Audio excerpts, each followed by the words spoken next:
Sir, NEET के घोटाले से लेके जीएसटी के बोझ तक, एयरपोर्ट की छत टूट जाने से लेके रेल पटरी से छूट जाने तक तृणमूल कांग्रेस के सदस्य, हर सांसद देश के हर गंभीर मुद्दे पर चर्चा करेंगे। बस यही आपको बोलना था।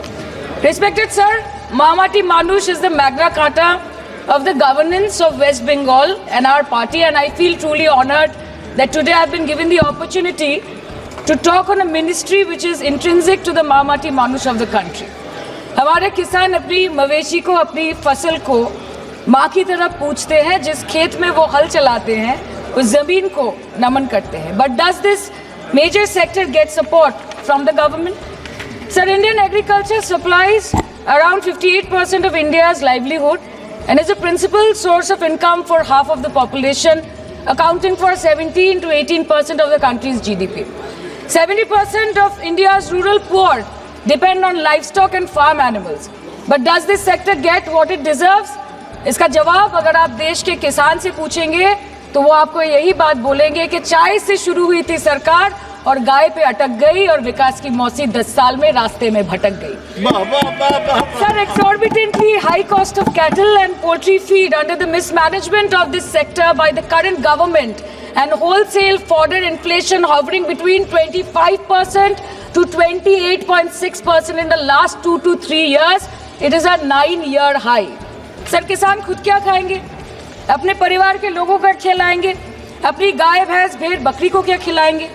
सर, ऐसे ही वारदात होते हैं जहां गरीबी से जूझता हुआ एक किसान उसको अपनी गाय भेड़ बकरी को बेचने में मजबूर करते हैं और अंत में जाके वो अपनी खुद की जान ले लेते हैं। सर, पिछले 10 सालों में 1,12,000 किसानों ने इस देश में आत्महत्या की। एनसीआरबी की एक रिपोर्ट के अनुसार 10 साल में हर दिन इस देश में एवरेज में 30 किसान हर दिन अपनी जान ले लेते हैं। सर, इस देश के लोगों का यही है किस्सा कि जिसको जिताया वो राजा की तरह जाएगा और जिन्होंने जिताया वो फकीर की तरह। सर, ये बहुत गौरक्षा की भी बातें करते हैं। देश के लोगों को ये पता होना चाहिए that there is a fodder crisis in India and the union minister has himself stated in a written reply in Rajya Sabha that yes, the country is deficit in fodder. So it means that cows are dying without food in government-owned goshalas, especially the BJP-ruled state. 74,000 cattle had died at Panjrapols in Sundarnagar and Banaskantha district of Gujarat in the last 3 years. 200 cows were found dead in Madhya Pradesh's Shivpuri district. 173 cows allegedly died in a week in Chhattisgarh. And 74,016 cows had died in Hingonia Gaushala in Jaipur during the previous BJP government in Rajasthan. तो sir, पहले खाना ही नहीं मिला, fodder crisis, फिर मिल भी जाए तो इतना महंगा कि किसान खरीद ही नहीं पा रहा है, फॉडर इन्फ्लेशन, और सर खाना मिल भी जाए तो पशुओं की बीमारी। उससे मुकाबला करने के लिए इस सरकार ने क्या किया? The Parliamentary Standing Committee on Agriculture, Animal Husbandry and Food Processing presented its report which stated that 32.7 lakh cattle were infected by the viral lumpy skin disease across several states and a whopping 2.4 lakh cattle died within months. ये बोलते हैं कि गाय हमारी माता है पर माँ की रक्षा करना इन्हें नहीं आता है। अध्यक्ष महोदय, हम सब जानते हैं कि इस मिनिस्ट्री के अंतर्गत डेयरी भी आता है और भारत इस पूरी दुनिया में दूध के उत्पादन में नंबर 1 है, contributing to almost 24.46% of global milk production. But since the government has not been able to bridge the gap between demand and supply, it has successfully turned the country from being the largest producer of milk to an importer of milk. In the last 10 years, due to the stagnation in milk production, the gains of white revolution has been systematically whitewashed. The dairy farmers are forced to throw buckets of milk on the highway protesting against meager remuneration for their produce. And the price of milk, on the other hand, has increased by a massive 55% in the past 10 years. It was rupees 36 per litre in 2014 and now rupees 56 per litre in 2024.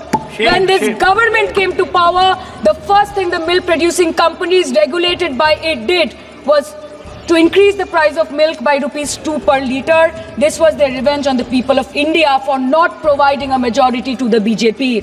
आम आदमी के दूध, छाछ, लस्सी, दही, पनीर पर 5% की GST, cream, condensed milk, मक्खन घी पर 12% की जीएसटी और अमीरों के हीरो पर सिर्फ 1.5% की जीएसटी। सरकार उनको रिलीफ नहीं देती है जो विदेश में जाके मिल्क शेक और लाते की चुस्कियां लगाते हैं। ये सरकार उनको रिलीफ नहीं देती जो आम आदमी 2 पैकेट दूध खरीदने से पहले 10 बार सोचता है। सर, बचपन से हम सुनते आए थे कि संडे हो या मंडे रोज खाओ अंडे। India rank 2nd in egg production in the world. और अंडे का फंडा यही है सर कि भारत के बच्चों के किस्मत में महीने में एक अंडा नहीं मिलता। मिड डे मील के चलते हफ्ते में अगर एक आध अंडा मिल भी रहा था तो कहीं धर्म के नाम पे तो कहीं महंगाई के चलते उसे बंद करने की मांग उठ रही है। Sir, more than 50% children under the age of 5 suffer from chronic malnutrition in the country, and roughly 17% children are underweight, and yet most BJP-ruled states do not serve eggs in midday meal scheme. This is the example of Poshan Kal in India. Sir, अंत पे आते हैं मच्छी पे। आप लोगों को ज्यादा पसंद नहीं, पर हम क्या करें, हम तो माछे भाते बंगाली है, हमको तो बोलना ही पड़ेगा।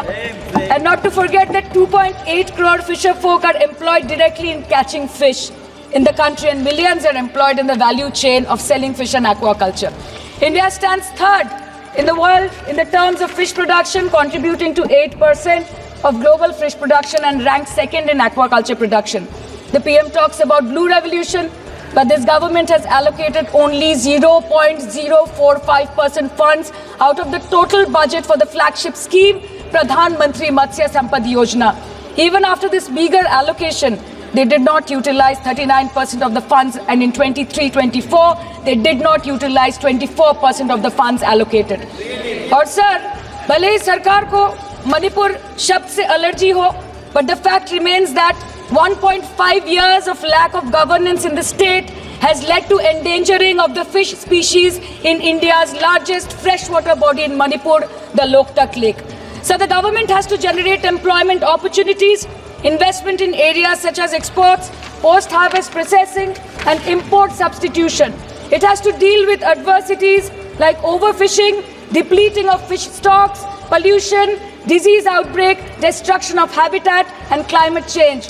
So my own parliamentary constituency has assembly constituencies like Baruipur, Shonarpur, Bhangor, which are heavily dependent on these sectors for livelihood. Main crops grown are wheat, rice, vegetable, fruit, oilseed, pulses, cotton and jute, and animal husbandry is practiced mostly by women in the self-help groups in the South Chobbish Pargona. They rear a wide range of domestic animals including cattle, poultry, goat, particularly the black Bengal goat and the Pekin duck. And I take extreme pride in saying that in the last 5 years of the TMC government, the CM Mamata Banerjee has allocated a massive amount of 76,680 crore to agriculture and its allied sectors for their development. The government of West Bengal has achieved remarkable success in implementation of state schemes, namely Bangla Dairy. The state-owned company is providing financial incentive at the rate rupees 11.5 per litre of raw milk directly to the bank accounts of primary dairy farmers through milk unions. Bangla Dairy procured 3.55 crore kg milk in 2023, for which rupees 109 crore was paid to dairy farmers through direct benefit transfer. 47,900 fresh Kisan cards have been issued in the last 3 years for animal husbandry. Up to 30th November 2023, rupees 393 crore was sanctioned to marginal animal rearers in the rural areas. Bangla Shosho Bima scheme, a fully state-funded scheme for crop insurance. Total 1.28 crore farmers were enrolled under the scheme during 23-24. 70 lakh farmers got claim settlement worth rupees 247 crore. 76,049 farmers are getting pension amounting to rupees 1,000 per month under Joy Bangla scheme. Super Bangla scheme was introduced in 2014 for ensuring remunerative prices for agricultural produce, integrating about 80,000 farmers and procuring about 100 metric tons of perishables daily. The annual turnover of this project is now rupees 106 crore. 77 new stores have been opened in financial year 23-24. 186 Krisak Bajars sub-market yards are running successfully, providing excellent marketing infrastructure for aggregation and ease of marketing. And to be mentioned that West Bengal is one of the largest cold storage capacities in the country at more than 87 lakh metric ton with 620 cold storages.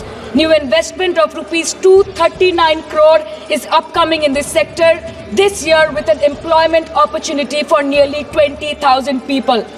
अरे उधर वाले बता इसमें बुरा क्या है, हवा के चार झोंके अगर इधर से भी गुजर जाए तो. Now coming to the demands of pending funds from the Government of India to West Bengal on animal husbandry and welfare.